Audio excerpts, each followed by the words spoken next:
Many Christians allege that Syekh Ahmed Deedat got a disease that affected his tongue because he lied about the gospel. Kindly advise how to respond to such claim.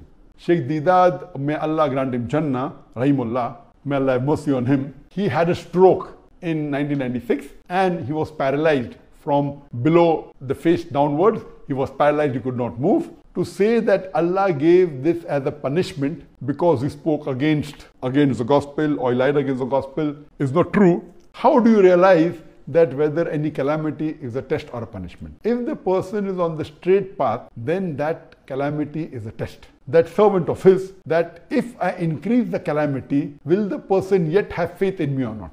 And if the person, even after a calamity befalls him or her, yet the faith is strong, then Allah subhanahu wa ta'ala gives a higher reward and Allah will grant him a higher status in Jannah. Syekh Ahmed Deedat menghadapi ujian berat di akhir hidupnya. Stroke membuat beliau lumpuh dan tidak dapat berbicara selama 9 tahun. Orang yang tidak suka dengan dakwahnya menuduh beliau dibisukan oleh Tuhan sebagai hukuman. Tapi lihatlah, apakah ada orang bisu yang masih mampu menginspirasi ribuan orang bahkan dari atas ranjangnya? Dengan isyarat mata, beliau masih tetap berdakwah, bahkan masih berhasil membawa non-Muslim masuk Islam.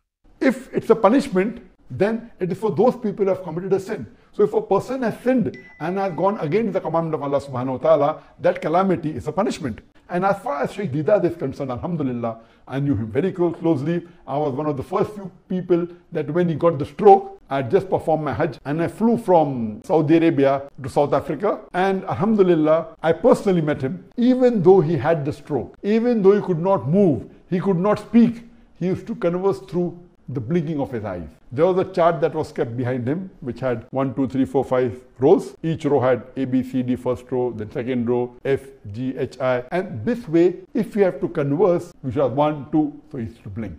F, G, H, I. So he blinks an eye. So in this way, he could convey his message by spelling it out. And once you get used to it, you can do it very fast.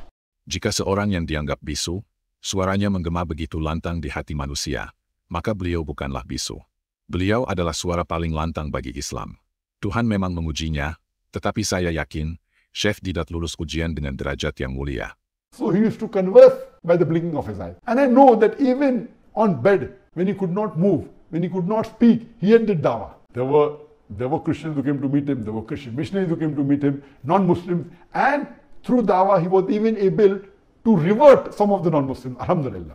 If there is a person who is responsible, who is a catalyst for me to change from a doctor of a body to a doctor of a soul, it is Syekh Ahmed Deedat.